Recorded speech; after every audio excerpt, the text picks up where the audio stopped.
Wow.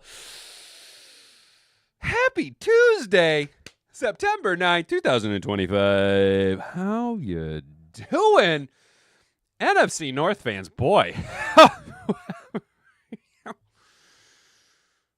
Ooh, we had a game Monday night, didn't we?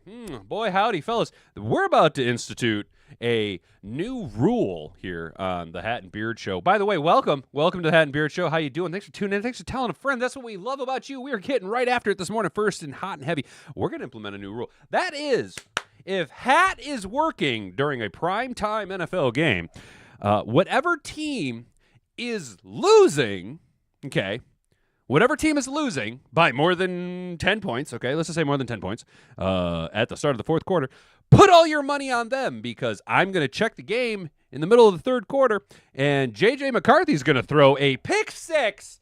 And I was like, well, that's about that for that there, fellas. Going to go ahead and pack this one in. I don't need to see any more of that. That ball was grossly underthrown, and to have a former practice squad player for the Minnesota Vikings end up in his fourth NFL career start, returning a 74-yard pick six on Monday Night Football, and Big Pee-Pee Ben Johnson. Ben Johnson. Ben Johnson. Everybody loves Ben Johnson.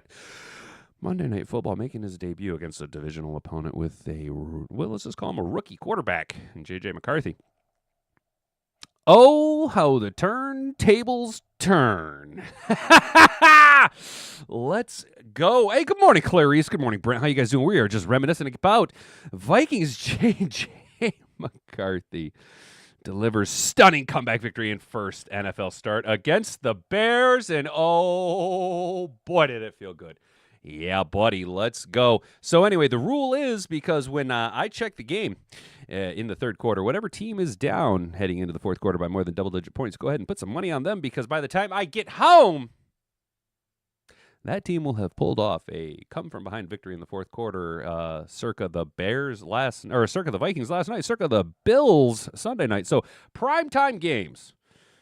When Hat is working, put your money on whoever's losing in the fourth quarter. Have a nice little comeback, come from behind. But J.J. McCarthy led the Vikings to a 21-point fourth quarter to steal a division win on the road. Monday Night Football, the lights were super duper pooper bright.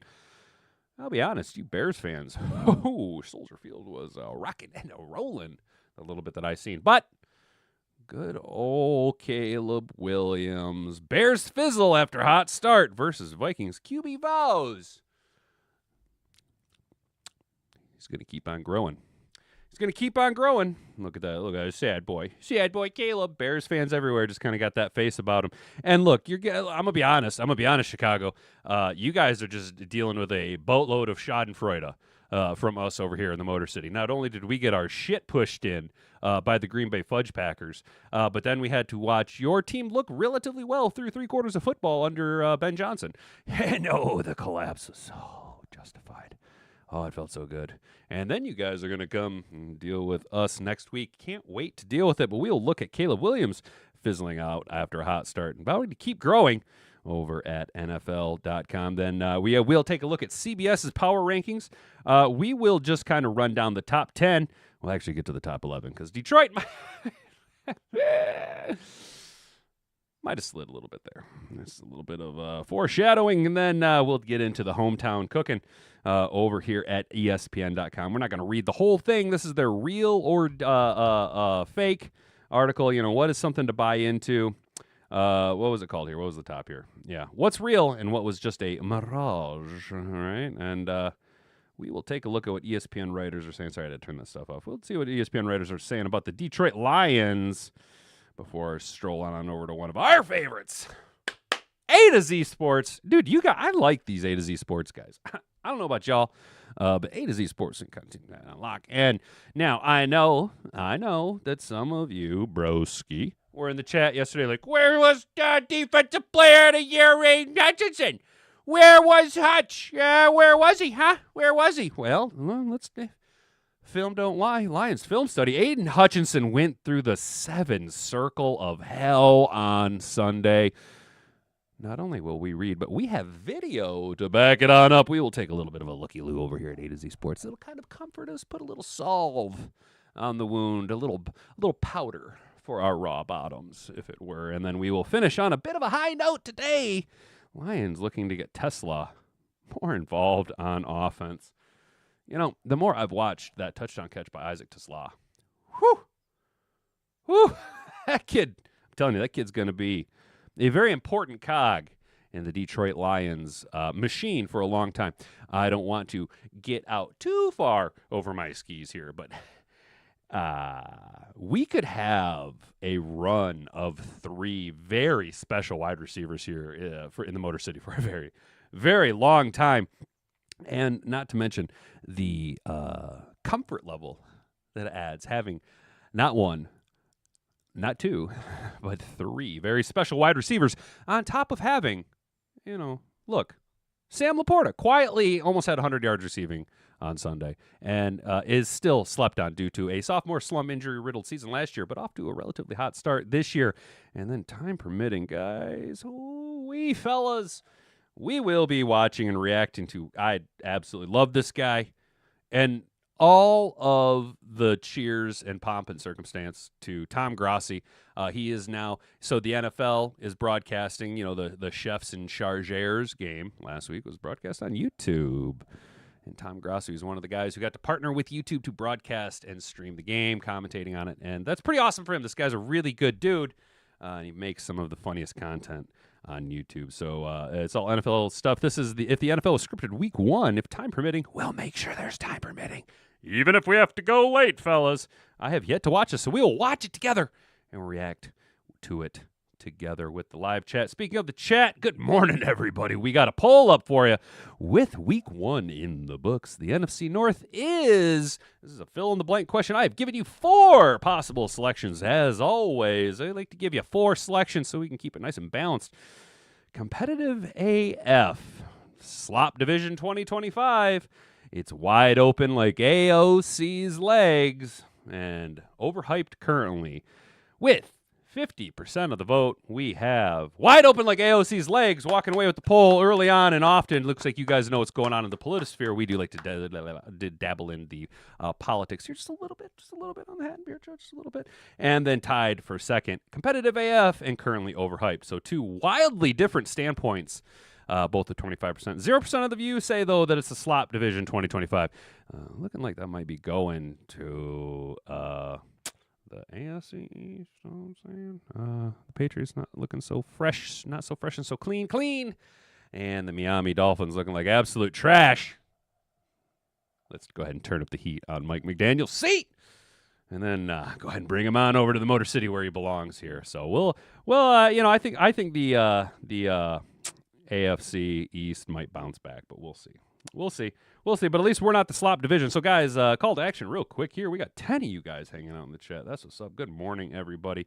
How is everyone today? Hamburger Harvey, shocker, the Bears didn't show up. I know, isn't that crazy? The Bears fizzled out. Morning, Clarice Chase. How you doing, Mr. Detroit City? F the Bears. AOC Shorts, Mr. Detroit City. Hell yeah, A to Z Sports. Yeah, dude, I like A to Z Sports. We read them pretty regularly over here. Sorry, guys. Got a little bit of a dry mouth situation going on over here, so we'll be hitting the oil can pretty regularly. They interviewed Caleb in the locker room, and he had light blue fingernails. Of course he did, Sam Armstrong, because Caleb Williams is a little bit fruit of a loom, if you know what I'm saying. A little fruity on that. The idiots that were calling JJ the hand of king, right? Can't believe I got score predictions exactly. Did you really, Brent? You got the score right. No shit, dude. Oh, man, I hope you won some money if you put some money down on that. Sure, there wasn't Honolulu Blue. Could be. Maybe he's wishing that he could come to the Motor City. Him and Ben Johnson are just like, dude, look, this is what's going on, guys. This is what's going on. The Chicago Bears, Caleb Williams and Ben Johnson are cahoots, so they're going to muddle through the duration of Jared Goff's contract in Detroit, and Jared Goff will eventually retire, in which case then Ben Johnson will come back to be the offensive coordinator of the Detroit Lions and bring Caleb Williams with him. The pick six reminded me of the TCU game. Yeah, dude, that was not a real good. That pass was just bad. So that pick six, a 74-yard pick six, McCarthy had a shitload of pressure in his face. Grossly underthrew and telegraphed that pass. So, I mean, I could have picked that off. My grandma, and they're both dead, could have picked that off. You know what I'm saying? They probably would have returned it. I'm sure. Now, I don't know if both of my dead grandmas would have been able to return that interception, all 74 yards. One of them probably could have, but she was a real heavy smoker. And the other one had 2 hip replacements, so they might have gotten it down into the red zone, at least with the wide open field that was ahead of them, because that was a rookie mistake. Yeah, I know McCarthy's not a rookie, but that was a rookie mistake, guys. So, quick call to action if you haven't already. Walk on over, subscribe to the channel if you're new here. Ring that notification bell so you can be notified every time we go live Monday through Friday, 10 a.m. to 11 a.m. here at youtube.com/The Beard Show. Thanks for tuning in. Thanks for telling a friend. I'm probably feeling like Sunday we might go live, make a couple of look, I'm not going to be making outlandish dollars, right? But we might put a couple dollary dues down. See how you guys feel, chat. Let me know down and below, chat. What you think if we do a little bit of a pregame live show Sunday morning? Talk a little Lions, make a few bettery boos here, see if we can win a couple of bucks here at the Hat and Beard Show. Like the video if you haven't already, and share this video around. You guys know the drill. It's the #1 way that you can help grow this channel. We picked up 2 new fresh faces yesterday. I appreciate that, you guys. Sharing this around really helps get it out there. We are at 7:13 at time of going live. Trying to get up to the 7:50 mark come Sunday. That would be the cat's pajamas and the knees upon all of the bees, guys. Let's go ahead and get into the show. If you can say the word good, guess what? It means you're still alive. It means you're still breathing. And if you're still breathing, well, then hell, you still got some fight left in you. So get up, dust off, reload, recalibrate, re-engage, and go out on the attack.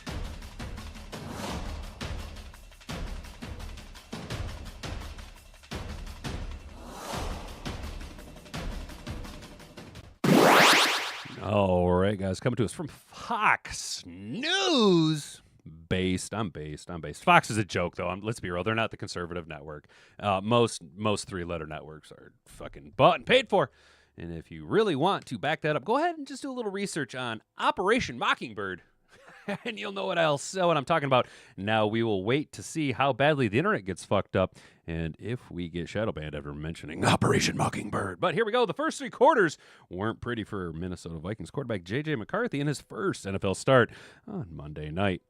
But all that matters is what happens in the fourth quarter, showing flashes of Josh Allen. McCarthy led the Vikings on a thrilling comeback, scoring 21 points in the fourth quarter to defeat the Chicago Bears 27-24 on a road win to begin the 2025 NFL season.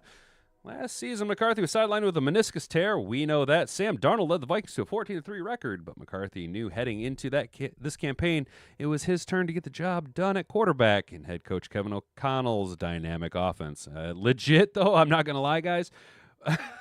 And I'm sure Minnesota Viking fans just echoed the exact same thing. When McCarthy threw that pick 6, I was like, oh, shouldn't have let Sam Darnold go. Whoopsie. You guys kind of fucked around that one there. It did not look so great, but man, McCarthy showing a little bit of grittiness to him. Look, you got to be impressed with the kid. You got to be impressed with the kid. It was a hostile environment in Chicago last night. McCarthy was having some trouble doing so to start the game. Bears defense, led by new coordinator Dennis Butthead Allen, was drawing up the right pressures to fluster the young signal caller. He was only able to get Will Reichard into the field goal range twice in the first half, while Caleb Williams and the Bears offense got off to a hot start under new head coach, small PP Ben Johnson. I will say, though, as a Lions fan, historically, Brian Flores has matched up well against small PP Ben Johnson. It's generally a battle of 2 psychopaths, you know what I'm saying? But crunch time in the fourth quarter with the Vikings down 17-6. McCarthy answered the call. He said, hello? Oh, hang on once. Josh? Oh, bet. Right on, dude. And he sat there, and all of a sudden Josh Allen just appeared and slapped. The chest.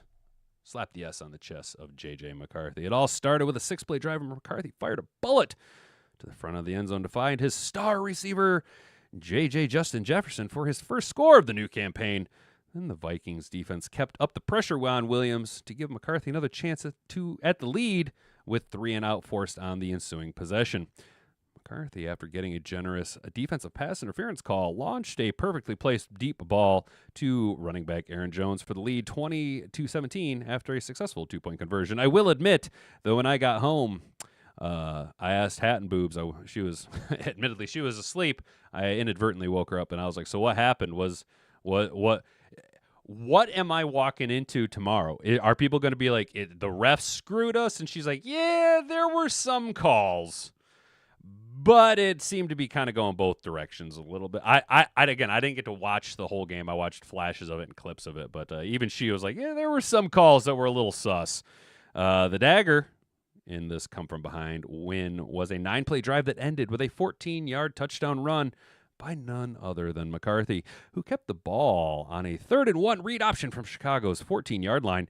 He barreled his way into the end zone and let out a roar with his Viking teammates all huddling around him as the score went to 27-17 with 2 minutes and 53 seconds left in the game.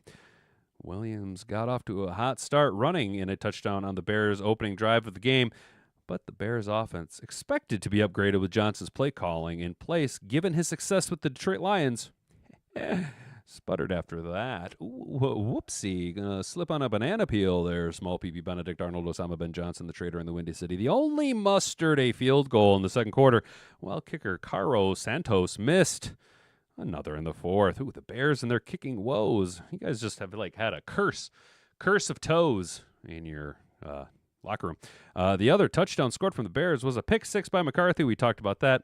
It was Williams needing to run a hurry-up offense late to get back into the game, and he was finally able to find the end zone again. The Bears' drought ended when Rome Odunze wide opened for the 1-yard score to get his deficit down 3 for Chicago with 2 minutes left to play.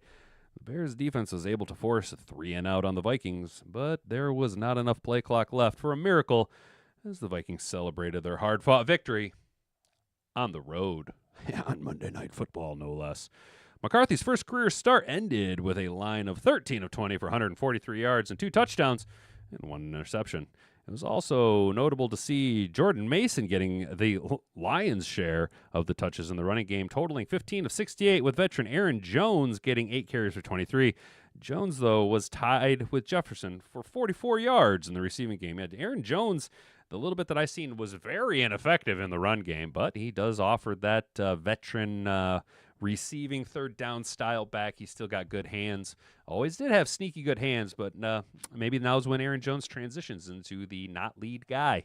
And he paves the way for Jordan Mason. For the Bears, Williams was 21 of 35 for only 211 yards and his touchdown pass and rushing score. He led the Bears with 58 yards on just 6 carries. Well, DeAndre Swift had 53 yards on 17 touches. DJ Moore also had 70 yards on 3 snags. So the offense looking blasé. Let's be honest, that's not a very impressive stat line, especially with all the hype around small PP Benedict Arnold, Osama Ben Johnson coming in to fix the Bears. So what do you guys think? How we doing down here in the chat? You guys say, hey, Hat, what's going on, Kerry? How you doing, brother? Good morning, dude. You guys saying let's go live? You're saying let's go live Sunday mornings. All right, we'll probably do that. JJ improvised, adapted, and overcame something Caleb wishes he could do. Exactly, Brent DeWitt. When the lights got brightest, one guy answered the call. The other one, not so much. Caleb isn't going to have it easy with Detroit at home. No, he's not. A pissed-off Lions team, no less. Very pissed off. This is you don't want to play the Lions when they're pissed off, dude. I'm telling you, Dan Campbell's going to pull out all the big guns on this one, I think. Especially with Chicago just getting beat up on Monday night. Mason did look pretty good. Derek Harp says AOC's legs were moving last night in that Bears game. Yeah, they sure as shit were, weren't they? All the North will have a loss after this week. Yeah, dude, you're right, Kerry. All of you. Oh, well, who are the Packers playing? I thought the Packers were playing the fucking. Well, let's take a little looky-loo. Week 2 NFL matchups. The Packers are playing the Commies. Gotcha. So you got the Commies beating up on the Packers at home on Thursday night, huh? Okay, I see you, Kerry. I see you. And then who are the Vikings? You got the Vikings losing to the Falcons? For real? I mean, hey, man, more power to you, I guess. Probably a lot of hype still around Minnesota. I expect to see a little bit of love around him. Any updates on Jamarco Jones? Is he on season-ending IR? Brent, haven't looked into it, my guy. I'm not going to lie, dude. I'm not going to lie. Derek Harp says Morton better get his head out of his sphincter. I agree, Derek Harp, or we need to bring in John Gruden as a special offensive assistant. Brent, I haven't looked into it, dude. I will try to poke around at that today if I got some time at work. I'll try and poke around. Honestly, the DeMarco Jones thing totally skipped my mind, dude. All right, guys, second article over here. Caleb Williams, Bears fizzle after hot start versus Vikings. Caleb Williams and the Chicago Bears looked like world beaters out of the gate. Then the trap door of the Windy City Circus tent yawned open, and they all fell through, collapsing in a 27-24 loss to the Minnesota Vikings. Williams led the Bears in a pristine first possession touchdown where it's heavily scripted. Those plays are all scripted. Completing all 6 of his passes and capping off with a 10-yard play drive with a 9-yard scamper to pay dirt. The opening script had everything for Williams. Crisp, on-the-mark throws, a mouth-watering, on-the-move dart to Rome Odunze, heady scrambles out of trouble, 4 first downs, a couple of third-down conversions, and it was capped off with a first opening drive touchdown of his career. From there, however, things went awry. The Bears generated only 4 more first downs the rest of the first half. In the second half, things got very hairy for Williams and the Bears, who couldn't capitalize on the defense squashing J.J. McCarthy. Eventually, the Vikings found their footing as Chicago's offense continued to get stuck in the mud. A 17-6 fourth quarter lead wound up a 27-17 deficit, 6th grade reading level, with 3 minutes left. We felt like we were dominating the game, Williams said via the team's official transcript. We were in control, up 2 scores. That mentality is something we have, something that we preach. That didn't happen today. That's right, it didn't happen. As the game wore on, Williams seemed to press as the lead slipped away. The second-year QB's accuracy waned, missing high several times, even when he had a clean enough pocket. Several of his poor passes were the grimace-inducing variety, including missing a wide-open DJ Moore for a would-be touchdown when they were in comeback mode. That's right, come on their back. Rarely has a new era generated so much optimism as Ben Johnson-Caleb Williams union in Chicago. Ooh, yeah! They double Dutch rudder each other all day. For a quarter, the marriage seemed perfect, but as things went sideways, neither the coach nor the QB could right the ship on the fly. It's because they were double Dutch rudder and a little too hard. Oh, well, they was a little early in blowing their load. I thought he started off really well. I don't know. I'll have to go back and look at exactly where those incompletions came in. It certainly felt like it dried up a little bit. Probably a credit to Minnesota Vikings coordinator Brian Flores and the Vikings, as well as making some adjustments on their end. Some things tightened up as well. That's right, Ben Johnson. Williams noted that the one game doesn't make a season, and that he felt comfortable in Johnson's system. Williams finished 21 of 35. We talked about that. The retrofitted offensive line began to leak in the second half as the Vikings' stout defensive line ramped up the pressure on Williams. While the QB only took 2 sacks, the pressure clearly got to him, leading to off-mark passes. Caleb Williams got scared. He got scared. Sounds like the offensive line for the Chicago Bears was a little bit leaky. Sounds like they're going to need a tampon or a sanitary pad to stop the leaks. Might I recommend Playtex? That might be a sponsorship that Ben Johnson could partner himself with. Playtex Gentle Glide feels really good stopping the leaks. Chicago has a lot to clean up, both from the quarterback and the first-time head coach. If it's to avoid back-to-back division losses with 0-1 Detroit Lions next on deck. We're going into week 1 that the team would make the least number of mistakes would win the game. Unfortunately, we were on the wrong side of that, Johnson said. We made too many there late in the game, myself included. Well, at least he's taking some of the blame, you know what I mean? When you look down the stat sheet and you see 12 penalties, Jesus Christ, that's got to be cleaned up in a hurry. Yet we've been saying that all training camp as well. We'll find a way to get that done. It's going to be a collective effort. No one's pointing fingers. I am. I am. Ben Johnson, you suck. You suck. Boo, Ben Johnson. Boo. Boo this man. Boo this man. Boo Ben Johnson. So that is Caleb Williams doing all the normal talking points. Oh, I'm gonna keep growing, and we're gonna get better, and we're gonna grow from this, and blah blah blah blah blah blah blah blah blah. So now that week 1 is completely in the books, guys, let's take a walk on over to CBS Sports. Take a look at their power rankings.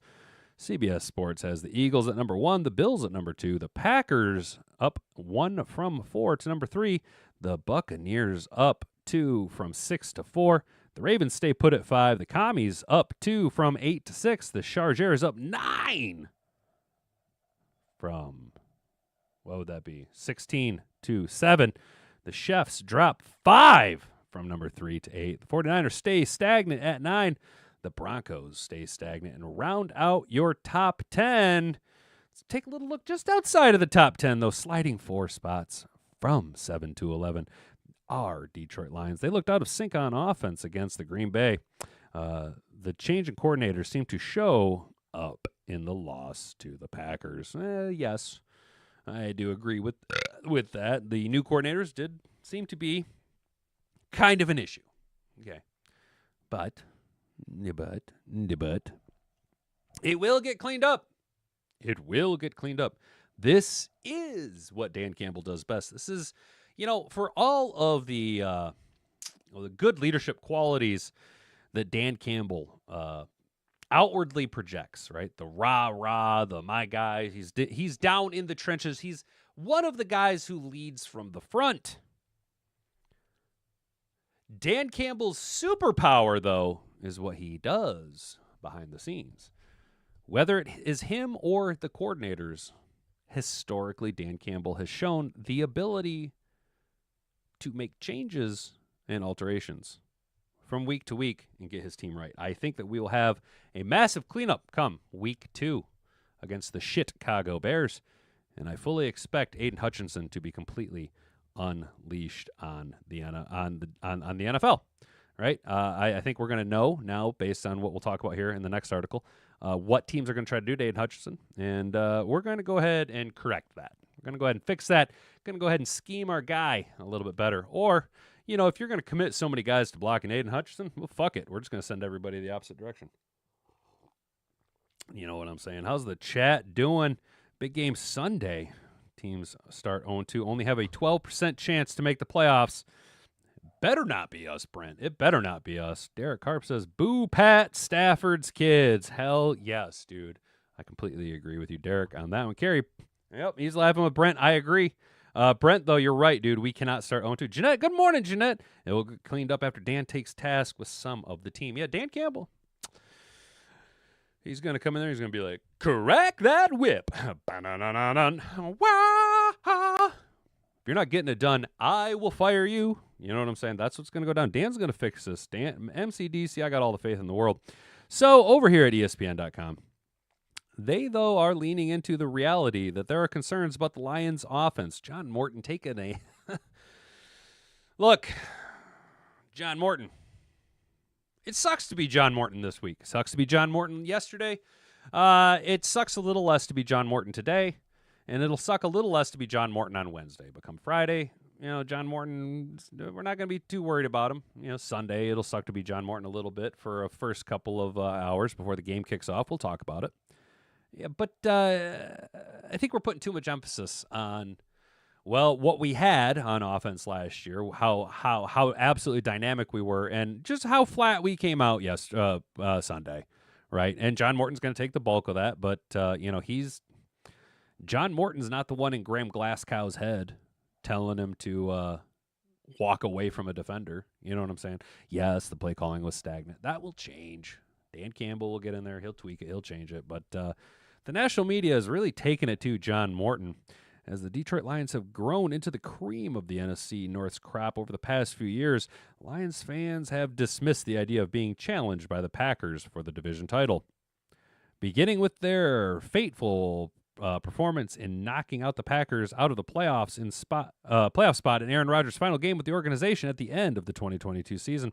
The Lions had won four of their past five against Green Bay, including a clean sweep last year, and it felt so good to have a clean, give get in there and just wipe the Packers, and it's just a clean wipe. You know what I'm saying? There isn't all this just mud everywhere, just a clean wipe on the Packers.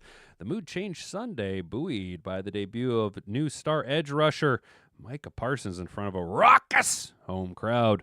The Packers got out to a 10-0 lead in the first quarter against their rivals and didn't really look back. It took a spectacular catch from rookie wideout Isaac Tesla in the final minute of the game to earn the Lions their only touchdown of the day in a 27-13 thumping. Parsons was the story. While he played only 29 of 65 snaps in the first game with the Packers, the newly acquired defender managed to get 1 sack and 3 pressures.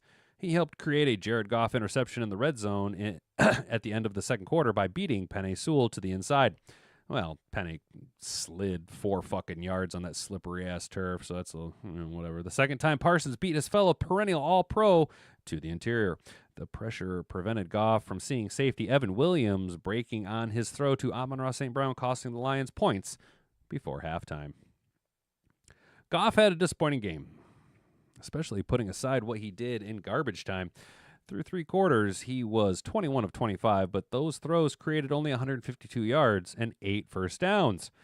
Goff turned a league-high 43.8% of his throws into first downs last season. The 32% rate he hit against the Packers would have ranked 28th in the league a year ago.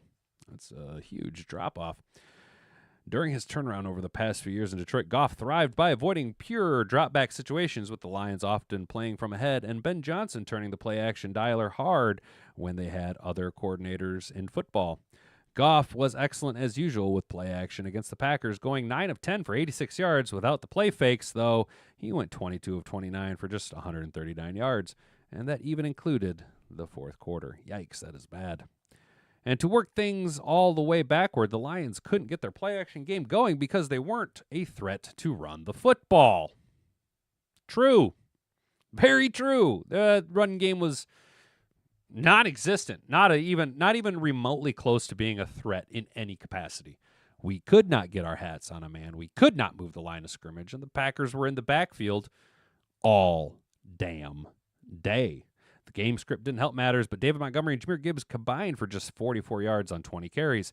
They had nearly as many stuffs for no gain or a loss as they did successful rush attempts.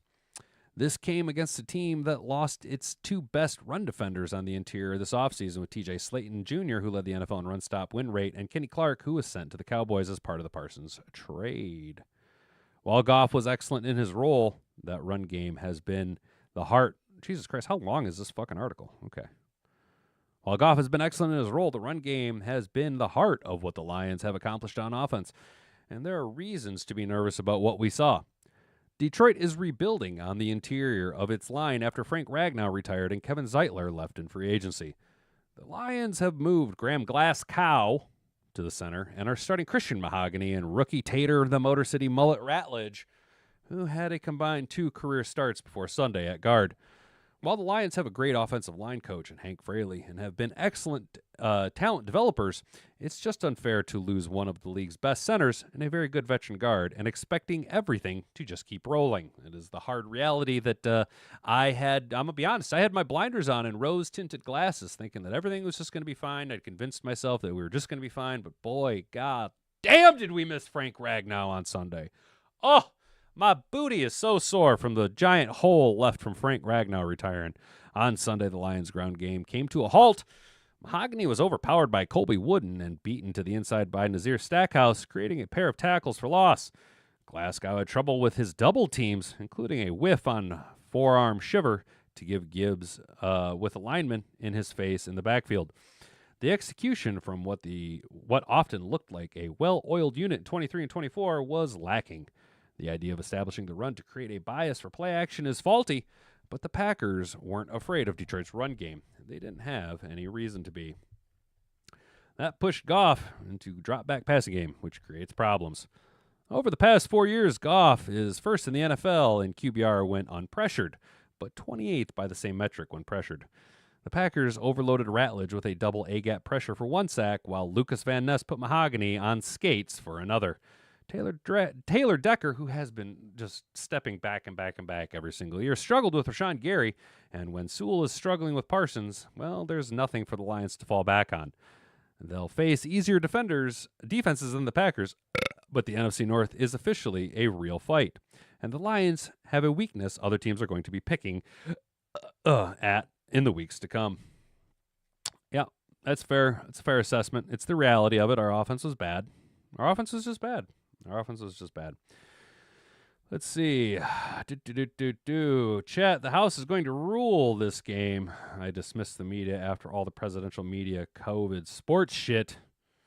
Fair enough, Carrie. After rewatching the game, I wonder if making Captain Jack the green dot was a good idea. Love the kid, but wondering if AA should have kept it. Jack looked a little frazzled at times. Brent, I agree with you, and I believe it was Sports Talk, or Detroit Sports Talk, who was saying that very same thing yesterday. You got to give Anzo the green dot back, and it's time. Let's be honest, guys. I think we do need to pay some money to Anzo, keep him around for a little bit longer. I guess I was a little wrong in my analysis of Jack Campbell. I guess he's not there yet. Got to give it to Anzalone. Ragnow was our biggest off-season loss. Ragnow starting last Sunday is a win. I agree with you, Brent, dude. It really sucked. It really sucked out there. Christopher's janitorial. Great show. Keep up the good work. Thank you, brother. I appreciate that. Welcome to the chat, my guy. I appreciate that. How we doing up in the poll? We got 12 votes up in the poll. Look at you guys go with week 1 in the books. The NFC North is tightening up a little bit. Competitive AF with 33% of the vote. Slop Division 2025 with 17% of the vote. Wide open like AOC's legs with 33% of the vote. And then overhyped currently with 17% of the vote. I'm going to keep on trugging ahead. If you guys haven't already, do the things. Click the like button. Share this video around. All you got to do is copy that link down on your clipboard and circumvent the clanker overlords. You don't have to share this around at all. Just copy 1, 2, 3, 4, 5, 6, 7, 8, 9, 10 times down onto your clipboard. Each time counts as a share. Let's go. If you're new here, subscribe to the channel. Ring that notification bell. We're live every single Monday through Friday, 10 a.m. to 11 a.m. here at youtube.com. Appreciate you guys tuning in. Thanks for telling a friend. That's what we love about you. Lions film study from A to Z Sports. Aiden Hutchinson went through the 7 circles of hell. Let's get this closed out of here. Well, here we are. Detroit Lions got dominated on Sunday. Lions fans are overreacting at an all-time high. This is a group that had people who wanted Kellen Moore to start over future Hall of Famer Matthew Stafford. Now they want Aiden Hutchinson gone. Or they want him to take a pay cut. And anyone who's saying that is fucking nuts. I don't think anyone knows what Hutchinson went through against the Packers. He was doubled, tripled, chipped, and at times flat out assaulted. The Packers clearly worked their entire game plan around stopping him, and that includes just not dropping back a lot.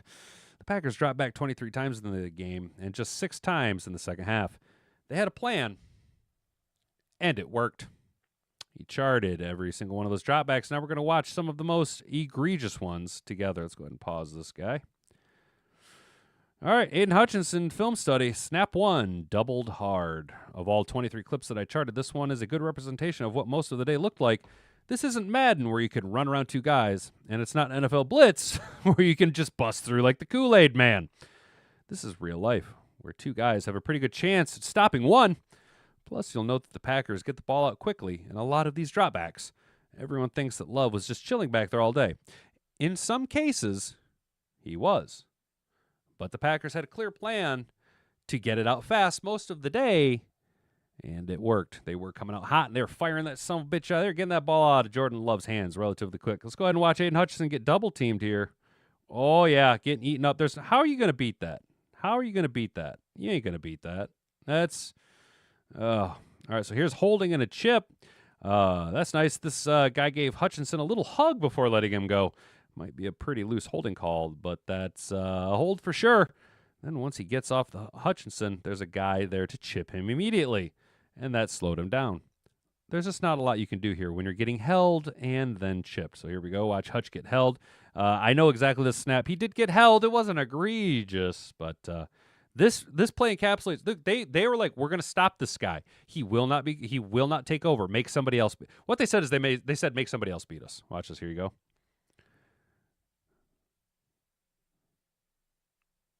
Here we go. And snap. Oh, yeah, look at that hold. And then chipped. Yeah. And they ran away from him. Like they just wanted to get away from Hutch. You know what I'm saying? They wanted to get away from. This is another one that should have been flagged.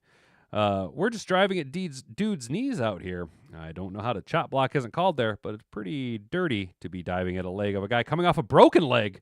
But again, there's another guy there waiting to chip Hutchinson. This is just a good example of what the day was like for him. He was either getting doubled or guys were waiting in line to hit him, and it worked every play. I'm not kidding when I tell you, again, the Packers' entire offensive plan was to stop Hutchinson. So here you go. Watch Hutch just get cut, blocked, and then chipped. They were kind of picking on him. You know, Tyleek Williams looks kind of small. He looks like a defensive end out there, at least compared to never mind. That wasn't Tyleek Williams. Yeah, that was just bad.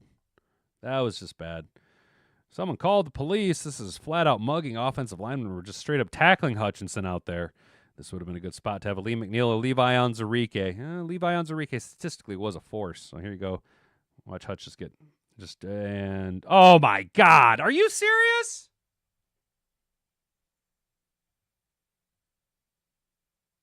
Watch him. Spins, does the Aiden Hutchinson spin, and then they tackle. Look at him. Look at. First of all right, here comes Hutch and the spin, and he's already holding him. And he's holding him, and he just tackles him right in front of the quarterback. Tackles him. That would have been a sack. That's bullshit. That's bullshit. That's bullshit. That's bullshit. That's bullshit. That's bullshit. That's bullshit. That's such bullshit. That's all the bullshit. That's all the bullshit in the world.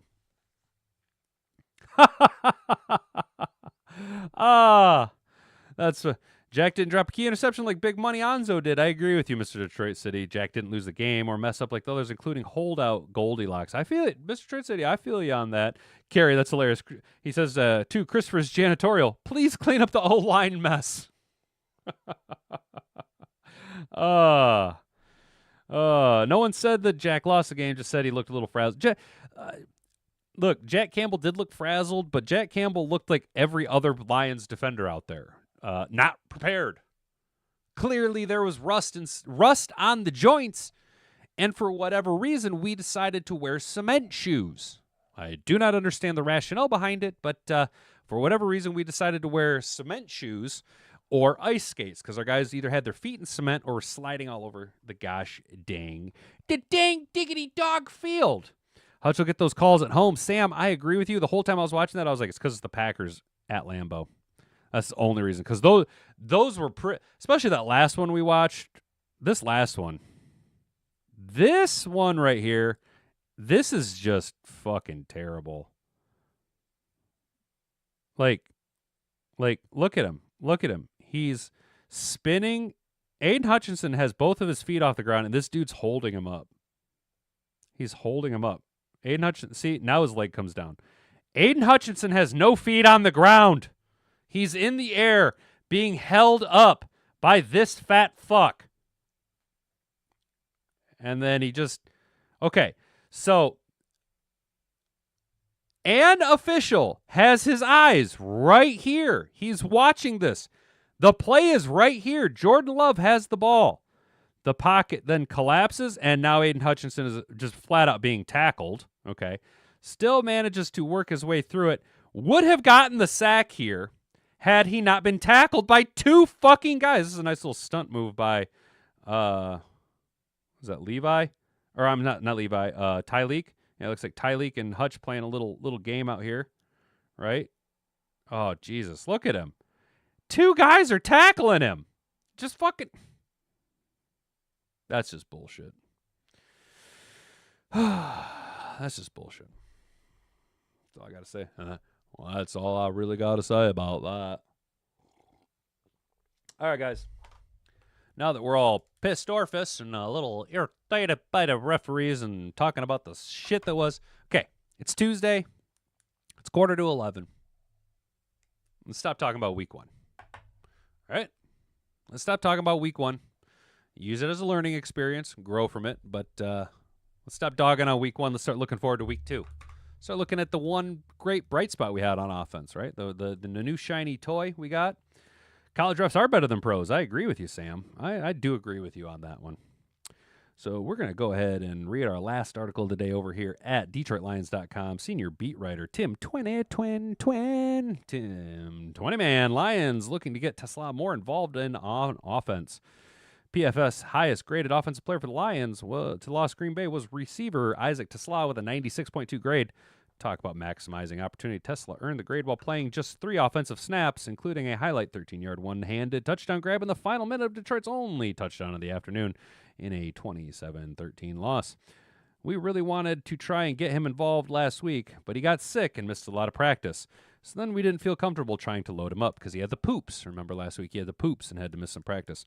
Lions head coach Shane Campbell said Monday, so it was going to be very limited. And boy, did he make the most of those very limited opportunities. Those 3 plays were red zone snaps for the rookie third-round pick, and as Detroit looked to use his size and speed combo close to the red zone, which is what we were saying was probably going to be his best opportunity. He was going to be a red zone target early on. TeSlaa missed Tuesday's practice last week due to the poops and was limited in Thursday's practice before returning to a full participant in practice on Friday. The practice time missed, coupled with Sundays being his first regular season contest, made the Lions take cautious approach to his inclusion in the offensive game plan. But I expect to see more of TeSlaa starting Sunday in Detroit's home opener against the Bears. TeSlaa scored 3 touchdowns in the preseason, had a nice training camp. Detroit's pass game recorded only 1 explosive play in the loss to the Packers. TeSlaa showed in the preseason and camp that he can provide some of what with his size and route running hands and body control. Obviously, it was great to score a touchdown, but it would have been great to if it was a little bit different situation. Obviously, been a dream of mine to play in the NFL and to play in the stadium specifically. Unfortunate in the end result, we get to see them again, and that's the best part of it. TeSlaa gets a second crack at the divisional opponent at Ford Field Sunday, where he is expected to play a bigger role as the Lions look to even their record to 1-1 as the season starts and bury the Bears on a 2-0 start. Let's go ahead and watch Isaac TeSlaa's awesome little grabby grab here. Oh, we got to sit through an ad, fellas. Sorry, fellas, we got to sit through a 30-second Geico ad.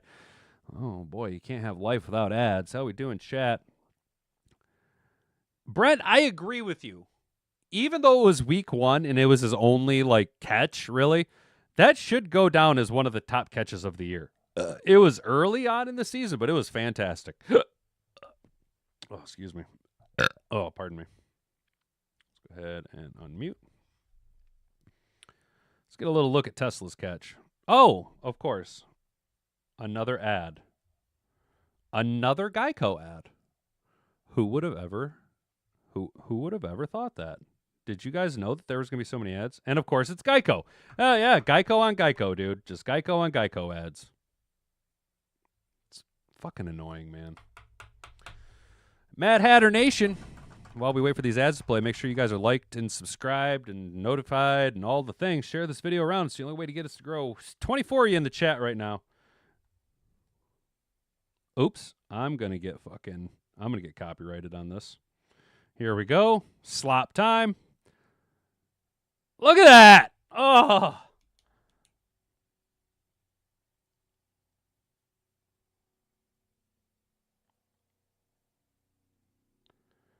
Let's see if we can slow this down. This is what Isaac TeSlaa did time and time again in preseason. High pointed the ball in the end zone. And this is what he did again here. One-handed.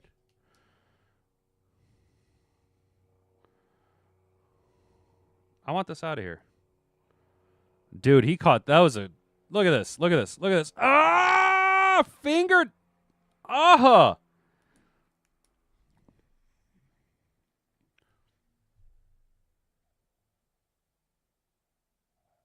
That was the white boy equivalent of Odell Beckham Jr.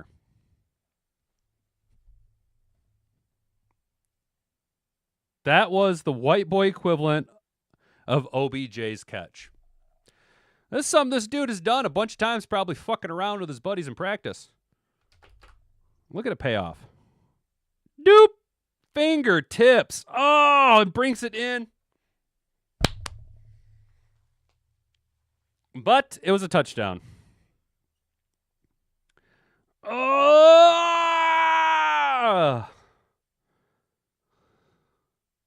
That was an insane catch. Hands of glue on Tesla, exactly. So that's actually what Tesla translates to in Old Latin. It translates to gluey hands. So he's Isaac Gluey Hands. There's a ton of holds throughout week 1. Week 2 should get a lot tighter. Kerry, I agree with you. Oh, Chase, your company outsources services to Geico. That's hilarious. Dude, you're just haunted by Geico everywhere. Kerry, I agree with you. I think what we seen was after Thursday night's Spit Fest and Flag Fest in Philly, I think maybe the refs got a call like, back off a little bit, man. You're getting a little too ticky-tacky with the calls here, fellas. So I think they kind of just got a little sloppy with it. There were a lot of bad missed holding calls. Now, that could be because week 1 has a lot of rust on players, and they're going to get kind of a little bit of a reacclimation period. But it's entirely unacceptable. It's entirely unacceptable, especially in a game like we just seen where Aiden Hutchinson was just getting, for lack of a better term, essayed the entire game by the Green Bay Packers offensive line. It was egregious. It was disgusting. It was absolutely over the top, and the NFL needs to clamp down on that bullshit. Tesla going to steal targets from JMO and Amon-Ra. I agree with you, Sam. He will steal some, but at this point, it doesn't really matter because both those guys got paid already, so he can take all the targets he wants. But if you want to just go ahead and pay Jameson Williams that fat-ass extension that he got to just not throw him the ball, I guess that's the route you could go. I just like the flexibility of having 3 sweet-ass playmakers at wide. Our top 3 wide receivers are all sweet-ass playmakers. Our top tight end's a sweet-ass playmaker. You know what I'm saying? If our offensive line could get the running game reestablished, we got sweet-ass running backs, sweet-ass playmakers at running back. You know what I'm saying? All right, fellas, let's go ahead and take a little walk on over here. Let's see how does this look? Whoops. How does this look on OBS? Can you guys see it? Yeah, you guys can see that okay. Pardon the vidIQ shit over there. That's just some that's a extension that I got put on for content creation shit. What am I doing here? All right. Okay, there. Now we're back to where we need to be. All right, so we're going to go ahead and wrap today up with a little bit of just passive content consumption, right? This is my favorite NFL content creator, Tom Grossi. We've watched him before, and you guys know I glaze the guy, right? There aren't a lot of just like people out here doing good, right? Just for like the sake of doing good, you know? And this guy, Tom Grossi, he's just like a good dude, right? He does a lot of charity work, man. He was the NFL Fan of the Year, and his content is hilarious. So this is, if the NFL was scripted, week 1, we'll follow this series all season. Tom Grossi, please don't copyright me, bro.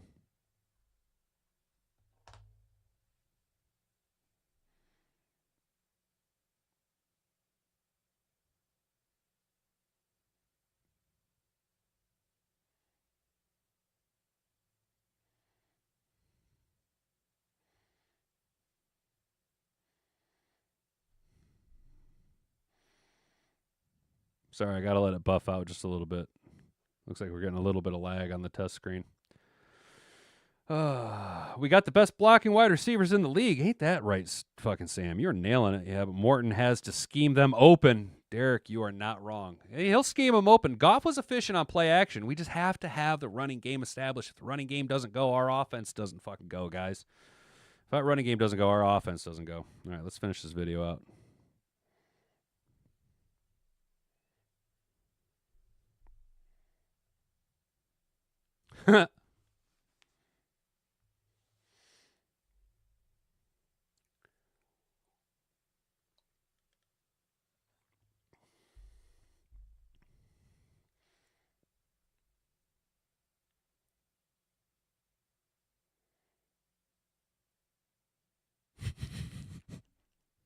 Ew, gross. Yes, the Stroud sound.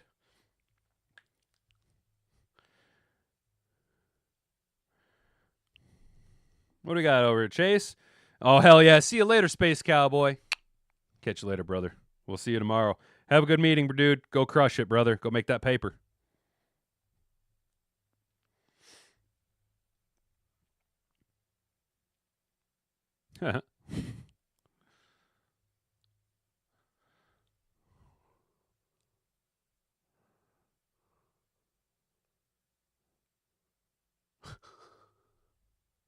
Gross.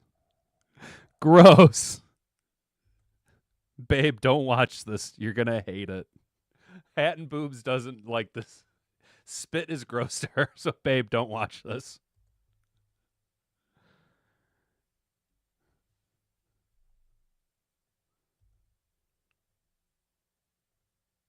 Brent, you can't hear it? There's no sound? There's no audio, guys? Is there audio or no, guys? You can't hear him.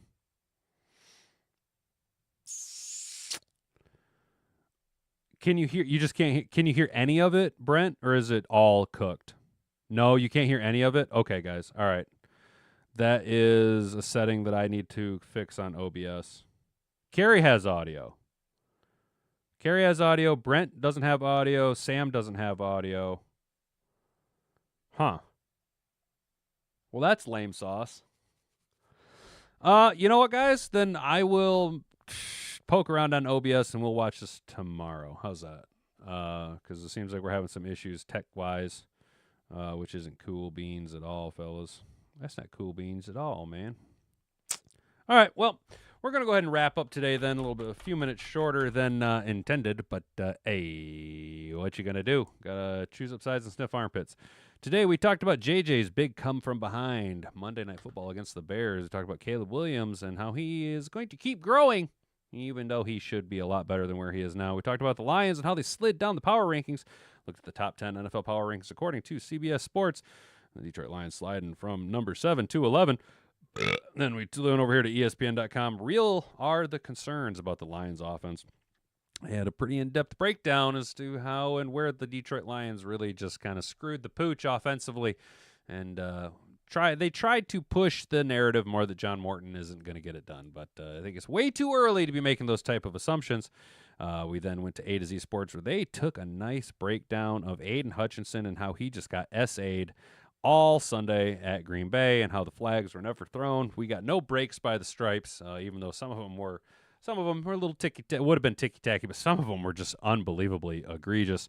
Before making ourselves feel better, knowing that the Lions are going to be looking to get Isaac TeSlaa more involved on offense, and boy, howdy, is it nice to have 3 playmakers at wide receiver, all young too, all just incredibly young. So a good young wide receiving core. All right, guys, so I'm sorry about the no audio. Graham called Goff a diva because he's so sweaty and needs to change his pants more. Ha! Well, Graham, put a tampon in, soak some of that audio up. Sorry, fellas. Sorry about the audio. We'll try and get that squared away. I think I know. I think it has something to do with, you remember a week or two ago when I was like echoing really bad? Like where it was like I sounded like a transformer? I think I might have fucked something up on that end. So we'll take a look. We'll try and get it squared away. If not, it is what it is. And it do what it do. Don't expect Morton to light the world on fire Sunday. But he's better show some improvement. Brent, yeah, I don't think we're going to come out and drop 60-some points on the Bears.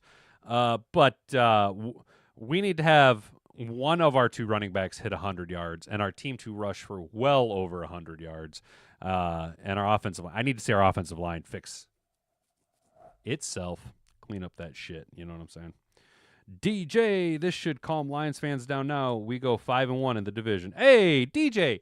Welcome to the chat, brother. How you doing? Good Tuesday morning, dude. I agree, dude. Well, DJ, the thing is, man, we got a big Week 3 matchup against the Ravens, dude. And historically, the Ravens have had our number. That's like the one team that Dan Campbell can't seem to get over is the fucking Ravens, dude. I'm always a little hesitant with the Ravens and the Lions, especially on Monday Night Football, dude. It could be a little sus. But 5-1 is a totally feasible start. 4-2, I can handle. You can't start out 0-2. Statistically, you're not going to make the playoffs. Time to bury the Bears. Go 0-2 week 2. Let's go, fellas. Let's go. Oh, you're saying 5-1 in the division? Well, yeah, that'd get us get us into the playoffs for sure. I see what you're saying, dude. I thought you meant we were going to start off 5-1. And I was like, yeah, I'm not opposed to it, but I was like, Baltimore is going to be a fucking mountain to get over. But yeah, 5-1 in the division. Fuck yeah, dude. I like where you're at, dude. Yeah, we'll cook the rest of the division. As I said yesterday, fellas, some days, sometimes the wheels just fall off. Some days it's not your day. Sunday was not the Lions' day. And to compound it not being our day, it was Green Bay's day. They were doing everything right. They executed. They had a game plan, and they executed it. Whether the refs were calling holdings or not, the Green Bay Packers had a plan, and they executed it. They took care of business, right? And it just wasn't our day. So it was not our day with a compounding interest of it being the Packers' day. I like where you're at. We're going to go 5-1 in the division. I think that's a totally feasible thing. And not for nothing, I know week 1 losses suck, and I've been just like butt chugging the fucking Honolulu Blue Kool-Aid all offseason, right? I'm guilty of it. There is something to be said about getting this loss out of the way. Shake it off. Shake it off. Get it out of there. You know what I'm saying? Now that Band-Aid's ripped off, dude. Now that Band-Aid's ripped off, you know what I'm saying? Now we can get on to business. You know what I'm saying? So 5-1 in the division gets us in the playoffs. 5-1 in the division wins us the division championship for the 3rd consecutive season. I like where your head's at, DJ. Thanks for kind of... I'm not going to lie, dude. You said this would calm Lions fans out. Brother, you kind of talked me off the edge there a little bit. I'm not going to lie. I'm trying to be as positive as possible, but a very small part of me is just like, fuck! You know what I'm saying? Like, part of me is just like, we're going down. What we do know about Dan Campbell, we don't lose back-to-back. I love the loss. You see, I love the pain. Hell yeah, DJ. Bro, I like where you're at, dude. Okay, bro. I see where you're coming, dude. We do know that about Dan Campbell is he doesn't lose back-to-back, dude. And, this is shaping up for a shitstorm for Chicago. Not only did they get exposed Monday night for being frauds, right? But now they got to come to the Motor City. And you got to, not only does Ben Johnson, small PP Benedict Arnold Osama Ben Johnson, the trader in the Windy City, have to cross Lake Michigan and come back to the Motor City to face down his former team and his former coach who made him who he is and basically got him the job that he has. Now he should be cutting. Ben Johnson should be shaving off 10% of his paycheck to Dan Campbell saying, thank you, boss. I appreciate you giving me generational wealth by making sure that you kept my offense in check and not letting me run crazy, stupid plays like I did Monday night. He has to not only face it, but a pissed off Lions team. A pissed off Lions team that's going to get a little bit of tweakage and toolage and readjustments by Dan Campbell. At home, Ford Field is a hostile place to play. It's gonna be rocking and rolling, dude. It's gonna be a fucking shitstorm for small PB Benedict Arnold Osama Ben Johnson. Bend over Ben Johnson, the trader in the Windy City. And Lions should be rocking and rolling, dude. Let's take it to him, brother. DJ, I think you're MVPing it up today right now, dude. Coming in late, but coming in swinging with some fucking heavies, dude. I love it. I love it, guys. All right, so what is this? Get out of here. I don't want this. Get out of here. Why can't... This stupid fucking thing. All right, I don't know why I have all these stupid... What the fuck, dude? What is this? What is happening on my screen right now? I don't understand. I don't understand. There, I'll just do this. Will this make it go away? Nope, that didn't make it go away. It's got these emojis now, and I don't know how to make the emoji window go away. God, I'm such a Luddite, fellas. I wanted to do the heart emoji. I give up on it, fellas. It's been a clusterfuck of an afternoon to finish the day, but I appreciate each and every one of you for tuning in. Thanks for telling a friend. That's what we love about you. If you're new here, thanks for subscribing. I really appreciate it. We'll be back tomorrow, 10 a.m. to 11 a.m. Eastern Standard Time here at youtube.com/The Hat and Beard Show. We are the #1 fastest growing Detroit Lions NFL content creation station, broadcasting exclusively from Grandma Studio 1 in the 10 a.m. to 11 a.m. block. Make sure that you're liked, subscribe, turn your notification bell on so you can get a push notification sent directly to your phone. Share this around with all your friends. Guys, try and have yourself a good Tuesday and just kind of, enjoying the schadenfreude that is the Bears losing on Monday Night Football in an epic fourth quarter collapse to the Minnesota Queens. All right, guys. We'll see you tomorrow. Until then, I've been Hattenbeard. You've been attentive audience. Banga banga. Frig off.